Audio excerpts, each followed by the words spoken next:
minutes or less media review, and that includes both games, animes, and movies, including television series. All right, so we're back at it again because of the launch of Pathfinder: Wrath of the Righteous. It's a new game that came out with a beta this month, and everybody seems to be playing it. Those that have the money, they've been overcharging like crazy. And I heard, or from what I read, it's related to some kind of Kickstarter issue, whatever it is, and they're trying to avoid lawsuits and so on and so forth. So, hey, to each his own. If you want to pay for it in order to become a better tester, that's fine. That's fine. But I'll say take it from Larian, man. If you're paying $60, you're paying $60 for the whole game itself. That means as it's unfinished, you get to be an alpha tester or a beta tester, and at the end of the day, you still get your game. In this one, you're not getting the game. You're basically paying to be a beta tester, and then after that, you're going to pay again to get the game. I mean, that's just crazy. But anyway, I'm not one of those kind of folks. But for the people who are able to buy that and give us that pleasure, on YouTube, I will say this: I really appreciate it. Now, moving forward, I just wanted to iron out some of my pet peeves with the game that's coming out. And as you can see on the screen, there's a couple of things that I've written out. Forgive any spelling errors that I may have, but I try to make sure that they were in a form that I can understand it and quickly get to it. Now, I'm going to say this. What are games? Games are meant to be a place, a heaven, that you go to when you're done with the world beating you up. The world is traumatic as it is. So we try to move away from the traumatic realm into the fantasy realm in order to unwind ourselves. We are the mob. We need time to unwind ourselves and feel free a little bit before we go back to our trauma, our chains. Games are not supposed to be a traumatic experience. They're not supposed to be our chains. They are supposed to be our fantasy. That means I go in there to have fantasy. The only people who should be dealing with chains and issues should be those who choose to go on challenging and unfair difficulty in the game. Those are the people that should be going through the headache. Not people like you and I who want to go to a game on normal difficulty and we have to deal with a whole host of crap in a game. Especially when time is limited. Every time you spend is a time you could be using to make money. So time is money, actually. And if you are expecting anybody to put their time here, then you should at least give them some leisure. I'm paying for leisure. But anyway, let's move on. So the first thing I have up there is to create an indication on map. So if you look at the first game that they had, and I think it's going to apply to this game, is that there was no way to write something on the map and stick it on the map. It should be something that you should be able to do, right? Especially when you're basically looking at the world from a map perspective. I should be able to mark up on the map and say, hey, I met this animal here, I met this thing here, I will go back to this place in order to do this, blah, blah, blah, blah, blah, blah. It should be something I should have on my map. I should have something like that on my map, a sticky note that I can keep next to my map. That makes it easy for me to track everything, where I've been, what I've done, what's going on in there. I don't know, that's just common sense, but hey. Anyway, let's move on to the second one. I want to say that when events get activated on the map, like in the previous one, they used a more yellower color to indicate it. I think it needs to go away. They should use a different color. A color that is more visible, green, black, whatever. Something that's more visible on the map to indicate, this place is somewhere you need to go to. Or you could even put a small exclamation that is, red icon on that area. it should be indicated on that area. It shouldn't just be some visible yellow color, whatever. No, there should be an icon, a red icon on that area, a red exclamation mark or whatever it is on that area, or a red question mark. You know, help people get to where they need to get to. People shouldn't. It shouldn't be a chore for people. You know, only those hardcore people who are playing on challenging and so on and so forth, then they themselves can remove those features because it's part of the challenge. It's part of the challenge feature. It should be like that. Make it easier for people to get into your game. It shouldn't be difficult. You know, it's like you're trying to invite people into something. You don't hit them with the whole blast of everything. No, you give them some leeway. Let them understand the basics, and then they can go on to something challenging. I mean, we're talking about a game that is almost 200 hours here, and you can't even take time to make that thing a little bit more easier for people, so that at least they know, okay, I'm spending 200 hours and it was well spent, not some traumatic event for me. You know. But anyway, everybody's going to argue. All right, the third part is create a game master feature. Now, I made a previous rant regarding what Pathfinder Kingmaker could have been. And this game also should be the same thing. You know, create a game master feature. Okay? A game master whereby all the monsters in the game have already been created, all the orcs, this, that, they've been created. And the game master can now go to the whole map and change out where they want creatures to be in and so on and so forth, and where they will have a feature where they will be able to put encounters, certain encounters. Oh, as you're running here, you meet this encounter. As you're running here, you put this encounter, and they should be able to change it on the fly too. Those encounters that you have in the game, they should be able to change it on the fly.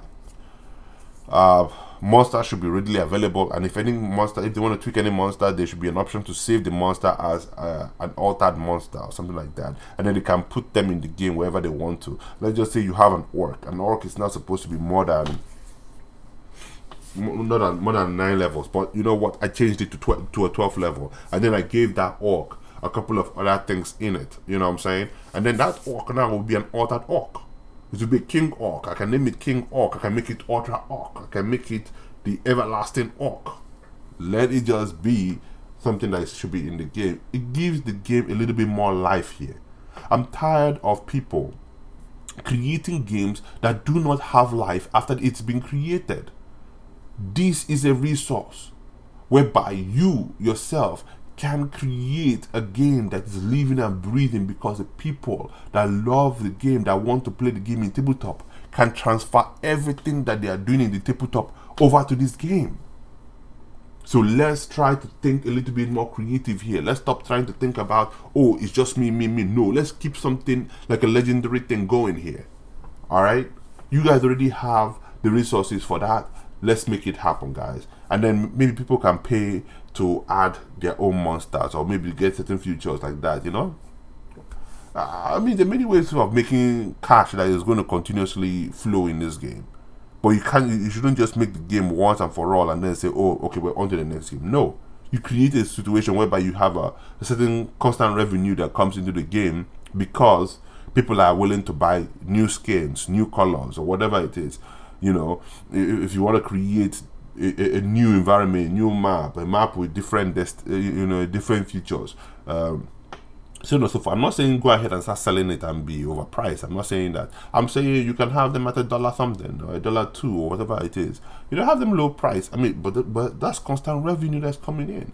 You know how many players out there that are actually playing this Pathfinder on their own? You know how many of them are out there? Create it for them.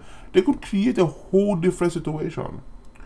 In terms of story, I say leave it to the game master. The game master can create their own stories of what's happening in their own world. They've been doing it for centuries, and I'm sure they'll be able to do something with it when they eventually get a game master mode in this game. But hey, like I said, there's always ways to just plug in all the monsters you want in an area, and the game's RNG just automatically just puts them wherever they want to put them inside that particular area. You know, the game's RNG just decides where all the monsters are going to be placed, even if it's random. And then whenever the people come in there to do whatever they need to do in there, they'll meet the monsters anywhere they see them. So it shouldn't be something that that the game master will have to particularly do, particularly like change. Unless the game master wants to do that, then fine. All right. The next problem that I see is not showing the creature level. It's another problem that I had with the Pathfinder Kingmaker. People should know what kind of monsters to engage. I know that it's often nice to put a big monster, in a place that people are least expecting it. It's often nice like that. But when you don't create a way for people to indicate on the map, hey, I saw this level 16 monster here, or I saw this level 10 monster here, and I couldn't take them down, that's a problem. I usually like maps whereby on that map they have all the kind of creatures, like let's say they have only level 3 monsters or level 5 monsters, anything that you can kill in order to level up and keep going about your own way. Those are kind of things I like. However, if you want to mix it up whereby you have level 14 monsters, level 13 monsters in there, and say, hey, these are no-go areas, and if you're going to go in there, go there with the extreme precaution, and if you're able to get what you can get from those monsters at that time, then it will be a great addition to your arsenal. Let's just say you're looking at a level 14 gear that is hidden just behind a level 14 animal, and you're able to sneak around that level 14 animal and get that gear. I mean, you'll be overpowered, right? That's a nice thing to have. But in Pathfinder Kingmaker, you didn't have it in that manner. Many of the time, killing that creature of level 14 early and wasting so many potions is not going to net you a good item, which to me was just babagash, man. Nobody should be going through that. But hey, it was there. So at least show people the level of the creature when they hover with their mouse. I mean, you can even make it people who are new to the game should be able to hover around. So those who are playing on normal, hard, they should be able to hover their mouse over the creature and know what level of creature it is. It makes it much more easier for them to now start beginning to appreciate the lore, the creatures that Pathfinder itself has to offer. Create that, and then maybe unfair difficulty, challenging and unfair difficulty for those people who are already aware of what the game has to offer, or for those people who often play the game in real life. They'll be able to like look at that and say, oh, that's an owlbear, it's a level 14 creature, I'm not going near that thing. You know what I'm saying? I don't think I need to be reading in order to enjoy a game. I shouldn't be doing that. I don't need to be reading. Reading is part of the chore. Reading is part of, part of the problem. So they need to get rid of it. They really need to get rid of it. They need to make sure that you are able to hover around the creature and know its level. All right, it starts to give you an understanding of what the game has to offer. It gives you an understanding of the world. And you don't have to read every single thing, but you begin to identify these creatures, and if you want to explore them a little bit more, then you can explore them a little bit more. The next one is going to be vendor restock feature. Now, in the Pathfinder Kingmaker, the vendors don't restock their potions. They give you a 99% and they never restock. I don't like that kind of feature. It should leave. Vendors should be able to restock. Okay? They should be able to restock, especially when the mages, the clerics, they all feel like underpowered. They don't feel like as if they are strong. You don't have fun with them. Restocking should be something that everybody should have up until the challenging and the unfair difficulties. Okay? Because that's part of the trauma that you want to create for all these people who are trying to say, hey, you know what, I'm a badass. you're trying to create trauma for them, that's fine. But do not put those things inside something that has to do with normal difficulty to hard difficulty. Do not put it there. It should not be there. Okay? It should not be there. Vendors should always restock at least every 1 hour, 2 hours, or 3 hours, or even 8 hours of the game. If you still want to put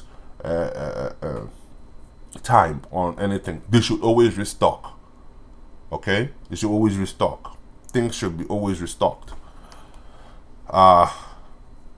That's a nice thing. But if you want to put it on the higher difficulty where you limit the stock, that's fine. But not on the lower difficulty. People should be having fun. This is what games are supposed to be. Fun. You enjoy fun. You learn something new while you're having fun. It's not supposed to be something that gives you trauma or headache or why you're worried about this and that. No, you shouldn't be worried about anything. You should just sit down there and have fun and enjoy the game. That's what it's supposed to be for. Okay, so again, this game also, in order to be a wizard, you have to pay to play. Okay? I know it's funny, but a wizard, a sorcerer, many of them are pay to play. You know? And I can understand that. It's pay to play. You didn't put any crafting features inside this game. And then you want us to be a wizard. My wizard, even on turn-based mode, is basically an archer. Because I just keep on alternating between cantrips and an archer, and I had to dip into a rogue in order to at least get some extra damage with my cantrips, you know. But my archery also benefits from the sneak attacks, you know. So at the end of the day, I don't feel really like a mage. I don't feel like as if I'm strong. I feel like as if I'm crappy. And the only way for me to feel strong is by me buying scrolls and wands. And let me put it like this for you guys.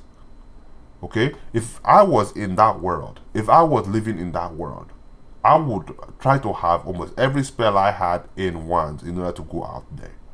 And I would try to always ask, you know, other wizards and sorcerers where I can purchase wands, who are creating wands, how can I create wands. So if I'm not able to create my wands, you know, in this game, which should be something that almost every wizard should be able to prepare, you know, then that's crappy. Don't do it. Okay? Now, if you're going to make all these characters pay to play, then make sure you have the restock feature. Okay? It's very, very important. Have the restock feature for the game.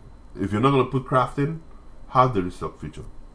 Now, there's one thing here that isn't here, and that is the crafting mechanism, right? They say it takes about 50 minutes in order to restock your spells, to rewrite your spells. So if you wanted to create a new set of spells, you have 15 minutes in order to create them, or 10 minutes. I don't know what it is, 20 minutes, right? So let's just say I have used Enlarge Person and I've used Color Spray, whatever it is. I've used those spells, right? Can I restock those spells in 15 minutes? I think so. I can restock those spells in 15 minutes, or I can choose new ones in 15 minutes. There should be a rest feature that gives you 15 minutes in order for you to restock your spells. It's not going to help with your life points, but it will help in you restocking your spells. I think that would be cool. It would be nice, but to some degree, I think it's going to take away from the what do you call it again? From buying from vendors, you know. And to some degree, it will make you feel a little bit more like a mage. You can utilize all your spells again. You can put 5 copies of them and so on and so forth. It will make you feel like a mage again, you know. So they can put like a 15 minutes rest that allows you to restock on those. It will not take away any ailments you have. It will not give you more life. It will not give you anything. It's just basically to restock your magic spells, and that'll be great. That'll be a great feature to rewrite them. You know, if that's how it works in the game, they need to put it in there. That 15 minutes needs to be put in there. Okay, now let's move forward to the potion issue that I have with this game. Now I know in the base game, the potion is maybe 1d10 or something like that, and also the cure light wounds is also maybe 1d10 or 1d6. I don't know what it is, but what I mean by them having a minimum, it means this: would you buy a potion or a cure spell that would only give you a 1d8? That means you have a 1%, you have a 1 out of 10% chance, right? A 0.1% chance to get what you really need in order to heal you. Would you buy it at such a price? I don't think so. I'm not going to buy something that's not guaranteeing me at least a minimum. Do you understand what I'm saying? Would you buy an armor that does not give you a minimum, that you cannot even see the minimum? You won't buy that armor. You know, if you're going to tell me in order to hit through my armor, you're going to have to roll past a certain amount, right? That's the only way for you to hit through this armor. That means my armor is guaranteed, right? And so because the armor is guaranteed, I'm going to be inclined to buy that armor because it guarantees me this, and it tells me that only people who have rolled a higher level than this amount, which is hard to get, can hit you. For sure, I'm going to pay premium to get that stuff. But tell me something. Why shouldn't the same apply to potions? Why would I go around buying something that can heal me that is not guaranteed? There is no reason for that. Do you understand what I'm saying? There is no reason for that. So I think anything that has to do with potion or healing or anything like that, it needs to have a minimum. Let's just say it's supposed to be a 1d10, right? Okay, guarantee me 6. Say it's going to be a 6 plus 1d4, or it's going to be a 7 plus 1d3. Guarantee the 7, okay? And if people want to play on higher difficulty and they want their numbers to be rolled in that manner, whereby it's 1d10 for their potions, that's fine. Put it on unfair difficulty, because that's why you called it unfair. It's unfair. Let it be on there. 1d10. Let it be there for the unfair. But it shouldn't be there for the lower people. Okay? So I'm just saying, to make it easier for you guys on the whole board, potions are supposed to be guaranteed. Just like armor is guaranteed, potions should be guaranteed also. Okay? I can only give you a minimum of 7 points, and I can assure you of the rest. You have to gamble it away. It has to decide for you what it wants to give you. You know? So potions and cure spells should be in that manner. It should be guaranteed. I'm not going to buy anything in the market today that's not guaranteed. Nobody would, especially when my life is on the line. I'm not going to do that. I believe that the people who are living in that age, if they even had a brain, they wouldn't even go around buying such things. So let's be real, people. Okay? I won't buy something that depends on my own life, and there's no guarantee that it will give me a certain amount or heal me a certain amount, and then anything extra is the luck of the draw, based on my and how I look at it is this: anything extra is based on your genetics. You know, if your genetics can accept it, more than fine. If your body build can accept it, fine. You know, so that's how it should be. All right, moving forward. Now, time limits. If you're gonna place time limits on anything, I think it should only be on the competitive and unfair difficulties. There should be a way to tone that down or put that in unfair difficulty and competitive difficulty options. It should never be a feature of the game. Okay? Everybody's time is limited in the real world. We are all working on time constraints in the real world. I don't think I should be working on time constraints in a game. Get that nonsense out of here. Okay? Get that nonsense out of here. It shouldn't be a part of the game feature. I don't know who gave these idiots the idea that they should put it in there, but it shouldn't be a part of the future. Okay? I'm here building up cholesterol based on the stress I'm dealing with in the real world, and I come into a game and I'm also building cholesterol. What in French toast is going on? Don't do that. Remove that feature. It's not something that you should put in a game. The same thing happened with XCOM, and put a lot of people out of it. Don't put time limits or round limits on anything. Never. Only on unfair difficulty and competitive if you want to do so, but do not put them anywhere in this game. A game should be something of enjoyment, role playing. You're having fun with it. And many of the times, even in the real world, the game master many of the times have to be fair with people. For them to have fun. It's all about having fun. So get rid of that nonsense. Get rid of it. Let it be only for the people who want trauma. Let them stay with the traumatic events. Because sometimes people who have trauma in their lives, only operate in those kind of traumatic situations. Get rid of it. Get it out. It should be something for fun, enjoyment. Have some kind of fun associated with games. That's what games are meant for. If people want to go to that competitive level, then let them go to the competitive level. But don't put it in leisure games. It erodes the whole fun out of the game. Get it out. People. Common sense does not exist anymore. Anyway, moving on. Now, looking at the Pathfinder Path of the Righteous, I'm gonna say this: the color is abysmal. The color is just trashy. I know that paper color, that color used to be something that used to be maybe in the 70s to 80s. Those were the paper color of those times. Get rid of that color. That color is useless, especially with the times that you're talking about. I mean, I'm under the impression that we're still reading a book written by somebody else, right? It's still a book.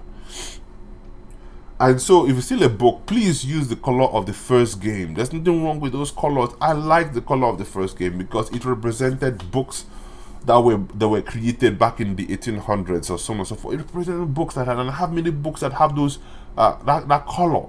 So for me, I felt like I was reading a book, and even though I didn't like the interface, but the moment I understood that I was reading a book, I was looking at a book, I gave it a chance.